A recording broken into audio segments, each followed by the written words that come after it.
सो बच्चों कैसे हैं सारे आप लोग। शायद अच्छे होंगे। आज मैं बहुत दिनों के बाद आप लोगों के साथ फिर से मुलाकात हुआ है। आज मैं आप लोगों को क्लास 11 के सर्किल के चैप्टर पढ़ाऊंगा। ये जो क्लास होगा वो इंट्रोडक्शन होगा। So let's start with introduction. ठीक है। सो सर्किल पढ़ने से पहले आप लोगों को सर्किल के डेफिनेशन के बारे में जानना पड़ेगा। ठीक है। सो सर्किल का डेफिनेशन डिफाइन करने के लिए पहले मैं एक फिक्स्ड पॉइंट लूंगा। पहले मैं फिक्स्ड पॉइंट लूंगा जिसका कोऑर्डिनेट है ए कोमा बी। ठीक है। एंड इससे एक फिक्स्ड डिस्टेंस लूंगा। ठीक है। एंड यहाँ पर एक वेरिएबल पॉइंट है B of X comma Y. ठीक है। पहले मैंने क्या एक फिक्स्ड पॉइंट लिया जो ए की नाम से है, जिसका कोऑर्डिनेट है ए कोमा बी। एंड इससे एक फिक्स्ड डिस्टेंस लिया जिसको हम लोग आर से डिनोट करेंगे। ठीक है। एंड यहाँ पर एक पॉइंट है जो वेरिएबल पॉइंट है वो है पी एक्स कोमा वाई। ठीक है। अभी अगर ये जो पी वेरिएबल पॉइंट है, अगर ये इस ए पॉइंट की रेस्पेक्ट में अगर इसको कुछ इसी तरह मूव करने के बाद आपके पास जो फिगर आया है इसको ही कहते हैं सर्किल। ठीक है। मैंने क्या कहा, फिर से गौर कीजिए। मैंने कहा सर्किल की डेफिनेशन डिफाइन करने के लिए मैं एक पहले फिक्स्ड पॉइंट लूंगा। ठीक है। जिसका कोऑर्डिनेट है ए कोमा बी। एंड इससे एक फिक्स्ड डिस्टेंस लूंगा जिसको हम लोग आर से डिनोट करेंगे। ठीक है। एंड यहाँ पर एक पॉइंट है जो वेरिएबल पॉइंट है पी ऑफ एक्स कोमा। ठीक है।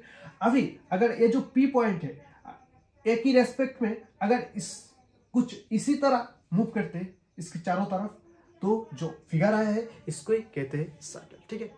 एक्चुअली सर्कल का जो डेफिनेशन है, मतलब अगर आप लोगों को पूछे कि व्हाट इज सर्कल, देन आप लोग कहेंगे circle is a locus of A point P जो कुछ इसी तरह मूव करते हैं। ठीक है। एंड ए से पी का डिस्टेंस हमेशा कांस्टेंट रहेगा। मतलब अगर पी यहां से यहां भी चला जाएगा देन इसका जो डिस्टेंस है इसका डिस्टेंस इक्वल होगा। यहां पर चला जाएगा देन इसका भी डिस्टेंस वो इक्वल रहेगा। ठीक है। तो यहाँ पर हम लोग कहेंगे इसका जो मतलब ये जो है मतलब ये जो पॉइंट है इसको हम लोग सेंटर कहेंगे एंड इसको हम लोग रेडियस कहेंगे। ठीक है। सो अभी हम लोग इसका इक्वेशन लिखेंगे। ठीक है। सो देखिए मैंने क्या कहा, ए से पी का जो डिस्टेंस है वो है आर। ठीक है। That means A P is equal to R. ठीक है। अभी हम लोग क्या करेंगे, यहाँ पर डिस्टेंस फॉर्मूला अप्लाई करेंगे। ठीक है। डिस्टेंस फॉर्मूला क्या है, x2 minus x1 whole square plus y2 minus मतलब y2 मतलब y है y minus b whole square is equal to r। ठीक है। अभी क्या करेंगे, अभी करेंगे स्क्वायरिंग बोथ साइड। ठीक है। अभी दोनों साइड स्क्वायर करेंगे। ठीक है। x minus A whole square plus y minus B whole square is equal to r। ठीक है।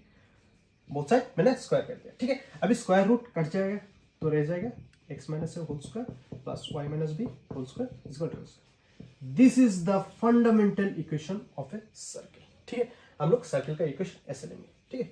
सो इसको मैंने क्या कहा, this is the fundamental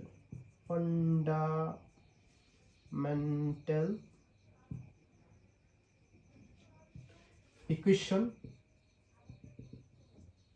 of circle. ठीक है। सो आप लोग देख सकते। ठीक है। Fundamental equation of, so this is the fundamental equation of circle. ठीक है। इसके बाद हम लोग इसका जनरल इक्वेशन लिखेंगे। सो अभी हम लोग इसका जनरल इक्वेशन लिखेंगे। ठीक है। सो जनरल इक्वेशन कैसे लिखेंगे, इसके लिए पहले फंडामेंटल इक्वेशन लिखना पड़ेगा। ठीक है। फंडामेंटल इक्वेशन क्या था, x minus A whole square plus y minus B whole square is equal to r square. ये था। अभी हम लोग क्या करेंगे, इसको थोड़ा ब्रेक करेंगे स्क्वायर। ठीक है। So a minus B whole square x square minus 2ab plus B square. ठीक है। मतलब यहाँ पर x को मैंने a लेट किया एंड b को मैंने सॉरी a को मैंने b लेट किया। ठीक है। इसके बाद प्लस यहाँ पर भी y square minus 2yb plus B square is equal to are square. Okay. So अभी मैं क्या करूंगा, स्क्वायर टर्म को एक साथ लिखूंगा, X square plus Y square. ठीक है। इसके बाद लिखूंगा minus 2ax minus 2b y plus A square plus B square is equal to are square. ठीक है। अभी आर स्क्वायर को इधर से इधर लेके आऊंगा। So x square plus Y square minus 2ax minus 2by plus A square plus B square minus r square equal to 0। ठीक है, अभी मैं क्या करूंगा, इसको सी लेट करूंगा, तो क्या रह जाएगा, x square plus Y square minus 2ax minus 2by plus c equal to 0, जहां पर हमने a square plus B square minus r square को सी लेट किया, क्योंकि इसको ऐसा लेट किया क्योंकि इसको मतलब थोड़ा मतलब सजा के लिखना चाहती हूँ। ठीक है, तो इसलिए मैंने इसको सी लेट किया। ठीक है, इसके बाद मैं क्या करूंगा, यहां पर लेट माइनस ए को लेट करूंगा जी, एंड माइनस बी को लेट करूंगा एफ। ठीक है, सो अभी मैं क्या करूंगा, माइनस ए की प्लेस पर जी पुट करूंगा एंड माइनस बी का प्लेस पर एफ पुट करूंगा। ठीक है, so x square plus Y square plus 2gx plus 2fy plus c equal to 0। This is the general equation of a circle. ठीक है, जहां पर this is the general equation of a circle, जहां पर centre है minus g and minus f. ठीक है, देखिए ए कैसा आया। ठीक है, देखिए हम लोग यहाँ पर सेंटर क्या कहा था, ए कोमा बी। सो ए की प्लेस पर क्या होगा, देखिए ए इधर माइनस है, इधर माइनस चला जाएगा तो a is equal to minus g, and b का इधर माइनस है, सो इधर लेके चला जाएंगे तो माइनस एफ। ठीक है, सो ए का वैल्यू एंड बी का वैल्यू पुट कर दिया, सेंटर आएगा। ठीक है, एंड इसके बाद रेडियस। ठीक है, देखिए हम लोग इसको क्या कहा था, इसको मैंने सी लेट किया था, तो यहाँ से रेडियस आ जाएगा x square plus B square minus r square is equal to c. ठीक है, अभी मैं क्या करूंगा, सी को इधर लेके आऊंगा एंड आर को इधर लेके जाऊंगा। ठीक है, X square plus B square minus C is equal to are square. ठीक है, मतलब सी इधर से इधर है तो माइनस हो जाएगा, इधर से इधर प्लस हो जाएगा। ठीक है, अभी ये जो स्क्वायर है इसको मैं इधर लेके आऊंगा तो यहाँ पर रूट आ जाएगा, x square plus B square minus C is equal to R. ठीक है, सो ये है रेडियस इस सर्कल इक्वेशन का। ठीक है, सो हम लोग क्या कहा, इसको कैसे मतलब जनरल इक्वेशन हम लोग कैसे लिखते हैं, फंडामेंटल इक्वेशन को अगर मैं स्क्वायर को ब्रेक करूंगा तो हमें जनरल इक्वेशन इसी तरह आ जाएगा। ठीक है, एंड यहाँ पर मैंने इसको सिलेक्ट किया एंड इसको मतलब माइनस ए को जी एंड माइनस बी को एफ लेट किया, बिकॉज ऑफ क्योंकि मुझे इसको मतलब थोड़ा ढंग से लिखना है। ठीक है, इसलिए मैंने ऐसे किया। ठीक है, एंड यहाँ से सेंटर भी आ गया एंड रेडियस भी आ गया। ठीक है, इसके बाद हम लोग इसका जो डायमेट्रिक इक्वेशन है, सर्कल का जो डायमेट्रिक इक्वेशन है वो लिखेंगे। यहाँ पर मैं और एक बात आप लोगों के साथ कहना चाहती हूँ, और एक इन्फॉर्मेशन है। ठीक है, हमारे पास जो रेडियस आया था जनरल इक्वेशन का, वो किया था g square plus f square minus c. ठीक है, देखिए अगर g square plus f square minus c greater than 0 है तो हम लोग मतलब रेडियस है ऑब्वियस, हम लोग सर्कल मिलेगा। ठीक है, सो अगर g square plus f square minus c greater than 0 है देन हम लोग रियल सर्कल मिलेगा हम लोगों को। ठीक है, एंड अगर g square plus f square minus c अगर इक्वल टू 0 है देन देखिए रेडियस अगर 0 हो जाएगा, मतलब डिस्टेंस अगर 0 हो जाएगा, दैट मींस इस पॉइंट को इधर आ जाएगा, देन हम लोग मतलब हम लोगों के पास पॉइंट सर्कल आएगा, जो मतलब हम लोगों के पास मतलब रेडियस अगर 0 होगा देन जो हमें सर्कल मिलेगा वो उसको कहेंगे हम लोग पॉइंट सर्कल। ठीक है,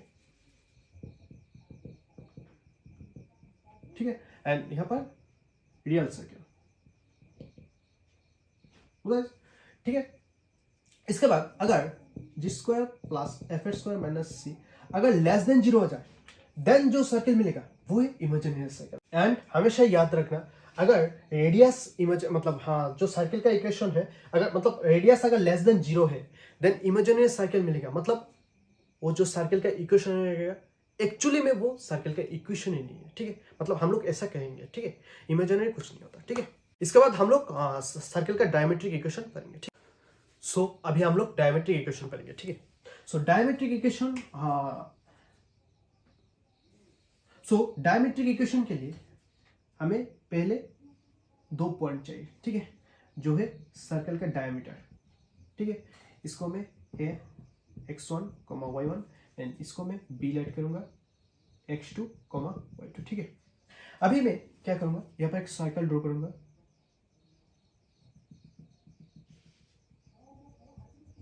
ठीक है, यहाँ पर मैंने एक सर्कल ड्रॉ किया। ठीक है, अभी मैं क्या करूंगा, इस यहाँ पर इस सर्कल में कहीं पर भी एक पॉइंट लूंगा जो P है, ठीक है, X, Y, ठीक है। अभी मैं क्या करूंगा, S से P को ज्वाइन करूंगा एंड P से B को भी ज्वाइन करूंगा, ठीक है।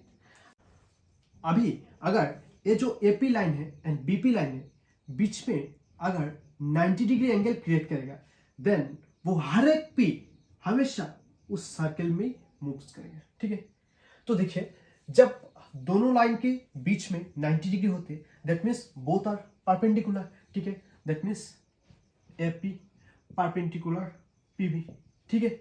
अभी देखिए मैं क्या करूंगा, इसका डायमेट्रिक इक्वेशन फाइंड करने के लिए हमें क्या करूंगा, यहाँ पर एक स्ट्रेट लाइन का जो फॉर्मूला है, मतलब कंडीशन है, परपेंडिकुलर का जो कंडीशन है वो हम लोग यहाँ पर यूज करेंगे। देखिए दो स्ट्रेट लाइन कब परपेंडिकुलर होते हैं, अगर इन दोनों का स्लोप का जो प्रोडक्ट है -1 आ जाए, ठीक है। तो मैं क्या करूंगा, मैं पहले इसका स्लोप निकालूंगा, ठीक है। सो एपी का स्लोप क्या होगा, ठीक है, एपी का स्लोप होगा इसी तरह y minus y1 by x minus x1, ठीक है, एपी का स्लोप। एंड पीबी का स्लोप क्या होगा, y minus y2 by x minus x2, ठीक है। अभी इन दोनों का प्रोडक्ट क्या होगा, y minus y1 x minus x1 y minus y2 x minus x2, ठीक है। इन दोनों का प्रोडक्ट क्या होगा, -1, ठीक है। मैंने क्या कहा, क्योंकि इन दो ये जो दो लाइन है वो बोथ आर परपेंडिकुलर है, क्योंकि यहाँ पर 90 डिग्री है एंड अगर परपेंडिकुलर है तो इन दोनों का स्लोप का जो प्रोडक्ट है वो -1 होना चाहिए।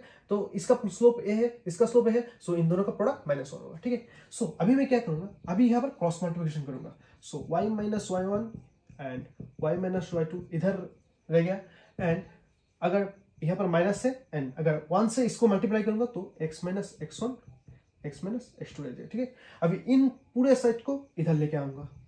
सो y minus y1 y minus y2 plus इधर माइनस है, इधर आगे जाएगा तो प्लस हो जाएगा, x minus x1 x minus x2 equal to 0 and this is the diametric equation of this circle, ठीक है। सो शायद आप लोगों को समझ में आया।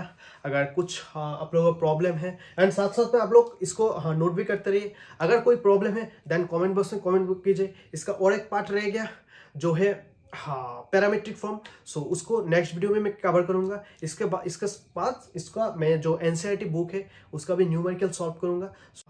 सो आप लोग थोड़ा पेशेंट रखिए, सब कुछ आएगा आप लोगों के लिए। सो आप लोग मेरे वीडियो को लाइक शेयर एंड मेरे चैनल को सब्सक्राइब कर सकते हो, ठीक है, क्योंकि जब मैं वीडियो डालूंगा तो आप लोगों के पास नोटिफिकेशन आ जाएगा, ठीक है। एंड अगर वीडियो अच्छा लगे तो कमेंट बॉक्स में कमेंट कीजिए एंड अगर कोई डाउट है देन कमेंट बॉक्स से कमेंट कीजिए। मैं आप लोगों का कमेंट को जरूर रिप्लाई दूंगा, ठीक है। So thank you.